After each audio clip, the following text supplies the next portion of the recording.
Welcome to triple R news. అగ్ని ప్రమాదంలో సర్వం కోల్పోయిన బాధితురాలికి మండల కేంద్రానికి చెందిన బీజేపీ నాయకులు ఆర్థిక సహాయాన్ని అందజేసి ఉదారతను చాటుకున్నారు. నిజామాబాద్ జిల్లా దర్పల్లి మండల కేంద్రంలోని మాలగుట్ట సమీపంలోని గోసంగి కాలనీలో ఆదివారం రాత్రి అగ్ని ప్రమాదంలో సంపంగి సాయమ్మ నివాస గుడిసె దగ్ధం కాగా ఆమె కుటుంబం వీధిన పడ్డది.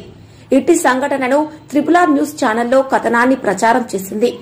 ఇట్టి విషయం తెలుసుకున్న బీజేపీ నాయకులు సంఘటనా స్థలానికి చేరుకుని అగ్ని ప్రమాదంలో సర్వం కోల్పోయిన సంపంగి సాయమ్మను ఓదార్చి తమ వంతు సహాయంగా మాజీ సర్పంచ్ కర్క గంగారెడ్డి మరియు మండల జనరల్ సెక్రటరీ జిర్రా మైపాల్ యాదవ్లు ఆర్థిక సహాయం అందజేసి తమ ఉదారతను చాటుకున్నారు. కార్యక్రమంలో కర్క గంగారెడ్డి, జిర్రా మహిపాల్ యాదవ్ తో పాటు కోమటి దాస్, చిలుక మహేష్, నాయుడు, రాజన్న, రాజశేఖర్ తదితరులు పాల్గొన్నారు. అగ్ని ప్రమాదంలో నిరాశ్రయులై ఆ కుటుంబానికి ఆర్థిక సహాయం చేసి వారి కుటుంబాన్ని ఆదుకుని మానవత్వాన్ని చాటాలని ట్రిపుల్ ఆర్ న్యూస్ ఛానల్ వేడుకుంటోంది. Triple R news reporter Surender, మండలం దర్పల్లి, జిల్లా నిజామాబాద్.